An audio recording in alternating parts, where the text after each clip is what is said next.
The Fall of Lucifer, Part 1. The light-bearer who dared to challenge heaven.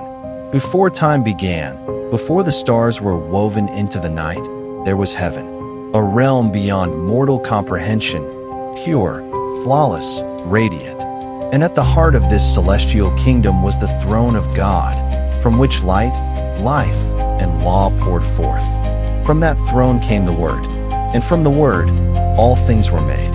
Among the most wondrous of the first creations was Lucifer, the morning star.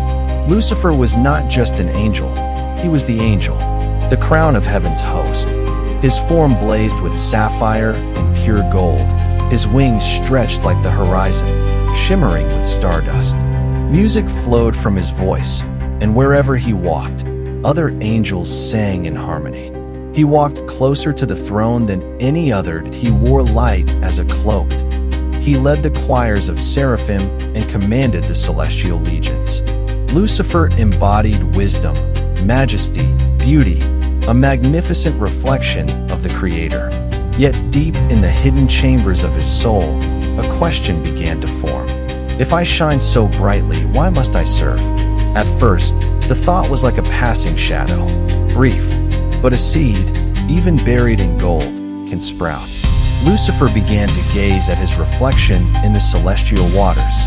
He marveled at his form, his wings, his light. Am I not the brightest star? And then came a whisper, gentle but treacherous. You are not merely a servant. You were born to rule. Day by day he grew proud. The praise of angels dulled. The presence of the Most High, once his greatest joy, now became an unbearable limit.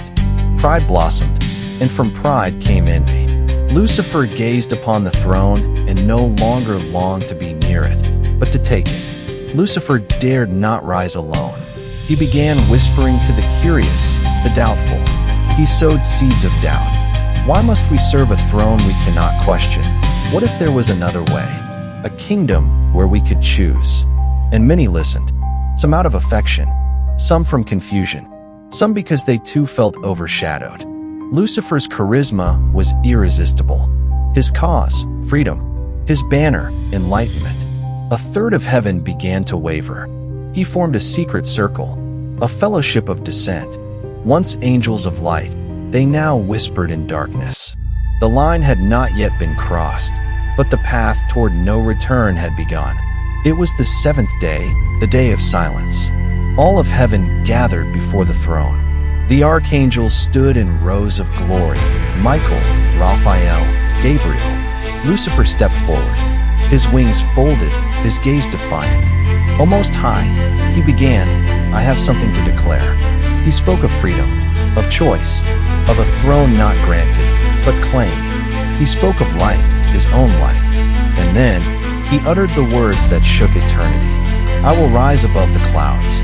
I will set my throne on high. I will be like the Most High. A silence deeper than death fell. Michael's sword flashed. The throne blazed fiercely. Lucifer turned his back and left the council, with thousands of angels following him. Heaven had never known war. Until now, Lucifer stood atop the gates of crystal and declared his sovereignty. He was no longer a servant. He was the king of a new dawn. We are the free, the chosen. Let us cast off our chains. Banners of flame rose. The rebellious angels gathered, their wings tainted by corrupted glory. Michael, with his loyal host, descended from the towers of silver. You have declared war against the Almighty, he said, and in his name you shall not prevail. Lucifer smiled. Then let heaven burn. And the first trumpet sounded. The war in heaven had begun.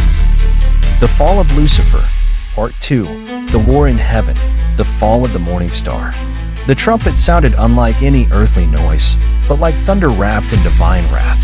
Its echo rolled across heaven like a gathering storm. Where there was once peace and praise, now hovered anxiety and division. Lucifer stood atop a black stone podium, forged from pure will. Around him were the fallen, no longer radiant, but burning with stolen fire. Their once pure wings now shimmered in dark hues, deep crimson, dull silver, and black. His voice, once heavenly, now cut like a blade. Let heaven know, we shall not kneel. and thus began the greatest rebellion the universe would ever witness. Archangel Michael, symbol of justice, led the faithful host. His armor shone like starlight. His sword, forged from the breath of God, blazed with righteous fire.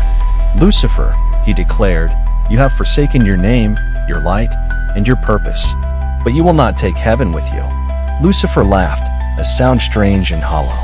"I do not need heaven. I will build my own kingdom." Then the sky split. The celestial hosts clashed, not with swords, but with truth and lies, loyalty and pride. Flashes of light, cries of fury, and torrents of energy flooded the heavens. Each strike was a war of memory of what was lost and what might be won. 1/3 of heaven followed Lucifer.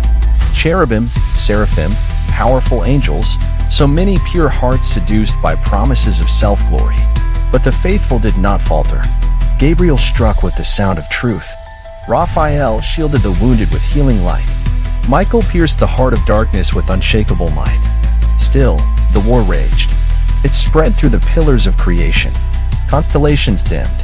The eternal halls trembled. And then, Michael and Lucifer met at the heart of heaven. They circled each other, no longer as brothers, but as opposing wills. "You were the morning star," said Michael. "I still am," Lucifer hissed. But no longer for him. Their clash silenced the cosmos. All of creation seemed to hold its breath. Light met fallen light.